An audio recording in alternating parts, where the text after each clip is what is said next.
keberadaan pagar bambu pagar laut misterius berbahan bambu setinggi 6 meter yang dipasang. Pemirsa, pagar laut di perairan Kabupaten Tangerang masih menjadi misteri hingga saat ini. Nelayan di pesisir Tangerang merasa terganggu dengan eksistensi pagar laut.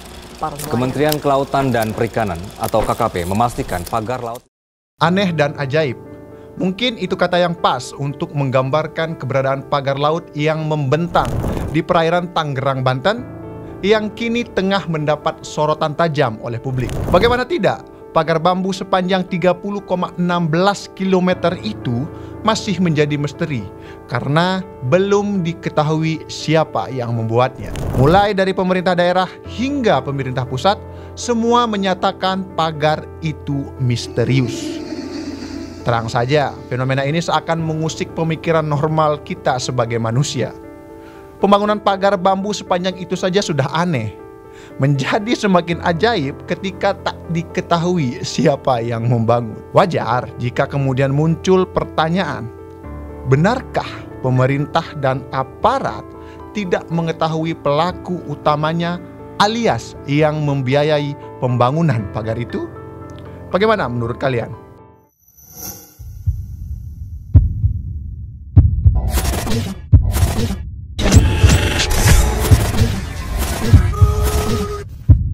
Padahal ada 16 desa di 6 kecamatan di wilayah pesisir Tangerang yang dicaplok pembangunan pagar bambu misterius itu. Ada ribuan nelayan dan ratusan pembudidaya yang terganggu dengan pemagaran tersebut. Dan viralnya fenomena itu pun datangnya dari keluhan nelayan sekitar. Bahkan konon aduan terkait pagar tersebut sudah mulai dibangun pada Agustus 2024 lalu. Artinya, sampai akhir Desember 2024 sudah 5 bulan aktivitas pembangunan dilakukan. Pertanyaan lanjutannya, mengapa membiarkan terus memanjang padahal sudah diadukan sejak Agustus 2024 lalu? Jawaban atas beberapa pertanyaan itulah yang ditunggu sebelum percakapan publik keburu dipenuhi dengan spekulasi dan dugaan-dugaan yang makin hari makin liar. Ini menjadi tugas negara untuk membuat semua menjadi lebih jelas. Siapa pelaku pembangunannya, apa motifnya, dan bagaimana mereka menyembunyikan aktivitas pembangunan tersebut sehingga selama sekitar 5 bulan lamanya nyaris tak tersentuh oleh perhatian aparat maupun pemberitaan media. Ya, memang Kementerian Kelautan dan Perikanan atau KKP sudah melakukan penyegelan untuk menghentikan pembangunan pagar tersebut. Kemudian mengultimatum pelakunya untuk membongkar pagar laut itu dalam waktu 20 hari sejak tanggal 10 Januari lalu. Tapi tentu itu saja tidaklah cukup.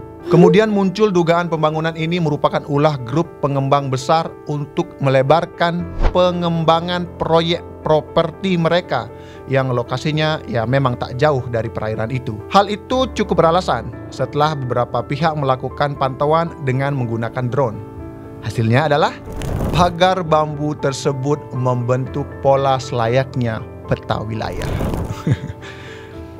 Kemudian ada isu dan teori yang beredar di masyarakat yang menyebut pagar itu diduga bagian dari proyek perluasan Pantai Indah Kapuk 2 atau PIK 2. Sebuah proyek yang di masa pemerintahan Presiden Joko Widodo ditetapkan sebagai proyek strategis nasional atau PSN. Namun, tuduhan sebagai aktor pemagaran laut sudah dibantah pihak pengembang PIK 2 dan menyatakan tudingan tersebut sebagai fitnah. Tapi, jika kita melihat gambaran dan panjangnya pembangunan serta kemungkinan biaya yang dihabiskan, wajar jika masyarakat menilai pagar laut itu erat kaitannya dengan kepentingan orang kuat dan yang berdana besar.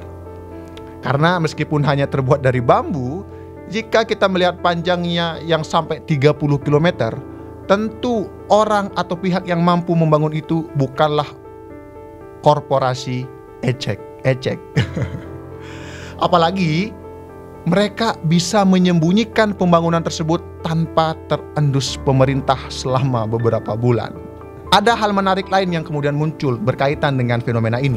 Belakangan muncul pihak yang mengatasnamakan kelompok nelayan jaringan rakyat Pantura atau JRP mengaku membangun pagar itu secara swadaya. Mereka mengatakan pagar tersebut berperan sebagai tanggul pemecah ombak untuk memitigasi gempa megatrust dan tsunami yang mengancam perkampungan nelayan. Kelompok itu juga mengklaim keberadaan pagar laut tidak menyulitkan mereka yang bermata pencaharian sebagai seorang nelayan. Tentu, pengakuan semacam itu masih menimbulkan keraguan. Apalagi kalau melihat alasan yang disampaikan oleh JRP. Kalau menurut kalian gimana? Silakan tulis di kolom komentar. Pembangunan pagar berupa cerucuk bambu setinggi 6 meter dengan bentangan puluhan kilometer tersebut diperkirakan menelan biaya sekitar 1,5 miliar rupiah. Apa iya nelayan mau dan mampu membiayai secara swadaya? Terlebih lagi, justru banyak nelayan sekitar yang menyampaikan keluhan karena terganggunya aktivitas mereka untuk pergi mencari ikan. Terlepas dari pengakuan dan dugaan publik, poin intinya adalah negara harus turun tangan segera. Investigasi harus dilakukan oleh instansi pemerintah seperti Ombudsman, KKP, dan juga kepolisian. Karena sudah jelas membangun pagar tanpa izin itu melanggar sejumlah aturan. Terakhir, KKP juga baru melakukan investigasi setelah masalah tersebut menjadi isu nasional 2 minggu ini dan menyebut telah mengantongi nama-nama orang yang bertanggung jawab.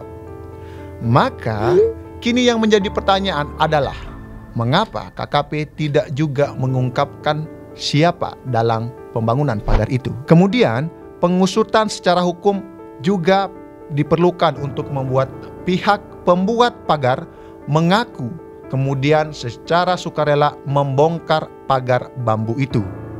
Jangan sampai negara juga yang akan mengeluarkan biaya untuk pembongkaran pagar. Akhirnya, biaya pembongkaran tentu saja menjadi beban rakyat lewat pajak kita. Kawan-kawan Gemapos, ketika kasus hukum dibiarkan tanpa kejelasan, ada 2 sinyal yang tak bisa kita abaikan, terutama dalam kasus ini. Yang pertama, ketidakmampuan atau kedua, ketidakmauan aparat hukum. Jika masalahnya adalah ketidakmampuan, ini adalah tamparan keras bagi wajah penegakan hukum di negeri ini. Menunjukkan kelemahan fatal dalam kompetensi para penyidik kita. Namun, jika alasannya adalah ketidakmauan, implikasinya jauh lebih menyeramkan. Itu berarti hukum telah tunduk pada kekuatan yang berani mengangkangi keadilan di negeri ini.